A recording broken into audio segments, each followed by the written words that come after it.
It's that moment. You're having a good visit, and then your mother starts to tell the story about her first job for the third time this month. You smile, you nod, but inside, there's that quiet, loving frustration. You feel a little flicker of impatience, maybe even a little sadness, wondering, do they even remember that they just told me this? It is so easy to assume that this repetition is just a sign of memory fading, or that they've become stuck in the past. We start to worry, and that worry can quickly turn into our own frustration, making us want to gently, or not so gently, interrupt and say, I know you've told me. But what if I told you that this repetition is often not a failure of memory at all? What if it's a vital, deeply ingrained psychological mechanism? A tool the brain uses to hold on to a core sense of self, to find cognitive comfort, and most importantly, to try and connect with you. Today, we are going to stop seeing it as a broken record and start understanding the science of why these stories matter. To understand what's happening, we first need to make a critical distinction. We often lump all memory together, but our brain doesn't. Research, particularly from the National Institute on Aging, shows us a clear difference between episodic memory and autobiographical memory. Episodic memory is the what and where what you had for breakfast this morning, or where you put your keys. This system, which relies heavily on the hippocampus, can become less efficient with age.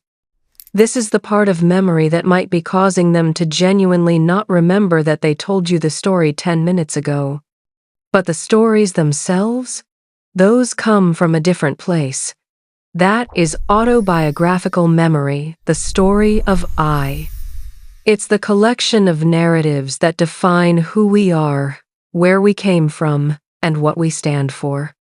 These memories are often deeply encoded, linked less to the hippocampus and more to regions associated with emotion and self-identity. These stories are not just data, they are the architecture of their personality. When we see them repeating a story, they aren't just accessing a file, they are performing an act of self-preservation. This brings us to the first and most powerful driver, preserving a core sense of identity. As we age, we face a profound number of changes. Roles shift, physical abilities may lessen. The world, as we once knew it, changes. This can create a deep psychological need to anchor ourselves, to prove both to ourselves and to our loved ones that we are still the same person. When your father tells that story about the big project he led in 1985, he is not just talking about a project. He is saying, I am still a competent, intelligent man. When your mother recounts her struggle and triumph as a young parent, she is saying, I am still resilient. I am still a good mother. The repetition is rehearsal. It's a way of holding that sense of self intact, polishing it so it doesn't fade. The second driver is what we can call seeking cognitive comfort. The brain is an efficiency machine. It is designed to find patterns and automate them to conserve energy. As we get older, processing new, complex, or ambiguous information can become more cognitively taxing. There is a simple, profound comfort in the familiar. Telling a well-worn story is like walking a familiar path in the woods. The brain doesn't have to work hard to find the words, the sequence, or the emotional beat. It's a low-energy, high-reward activity.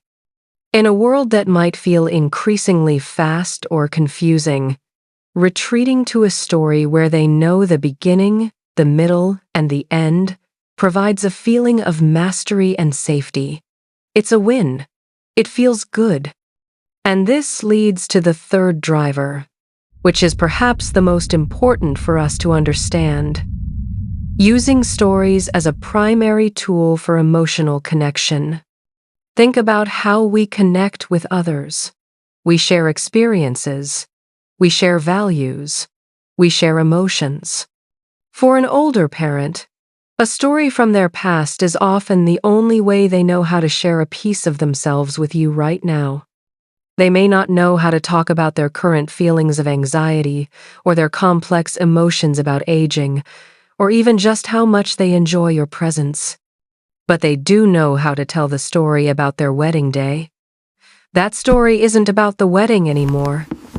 It's about love, commitment, and family.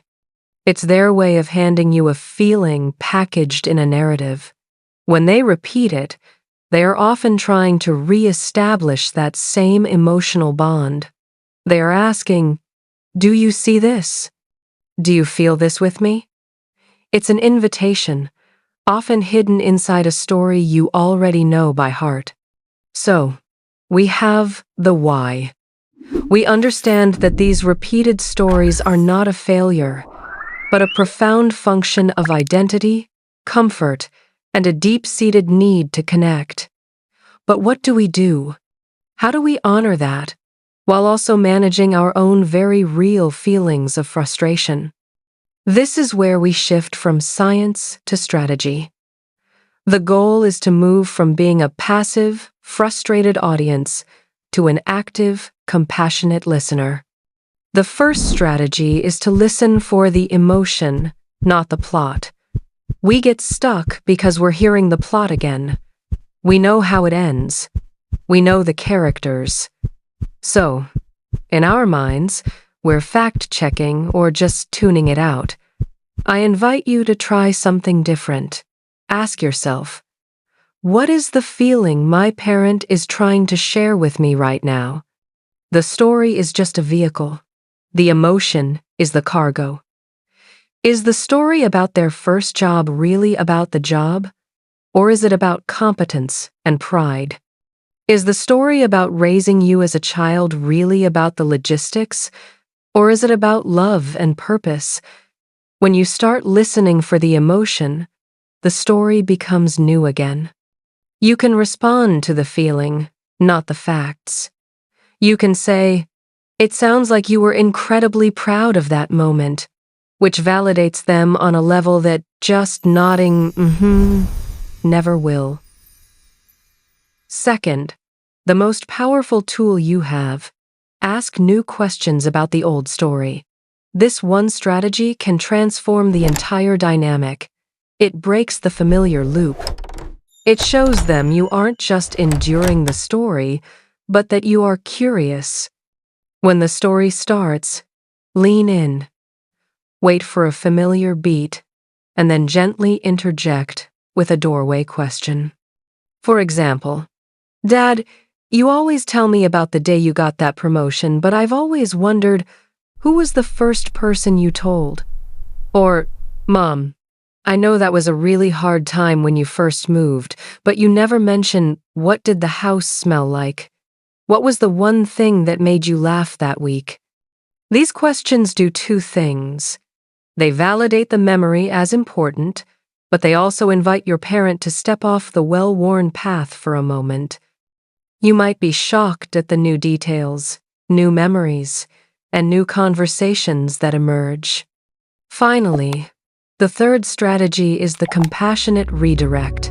Let's be honest, we are human. Sometimes we just don't have the emotional energy to engage deeply, and that is okay. The goal here is not to be a perfect, saintly caregiver. The goal is to be compassionate. In these moments, your tool is to validate the theme and then bridge to the present. When the story starts, catch the core theme like resilience or family. Then, gently acknowledge it and link it to something else. You know, that story always reminds me of how strong you are. I was just thinking about that resilience when I was looking at, and then you can shift to a new, related topic. You've honored the feeling, but you've also protected your own boundaries. Understanding the science is the first step to empowerment. If you want to continue replacing stress with scientific clarity, I invite you to join our community by subscribing. And please, share your own journey in the comments below. Your story matters here.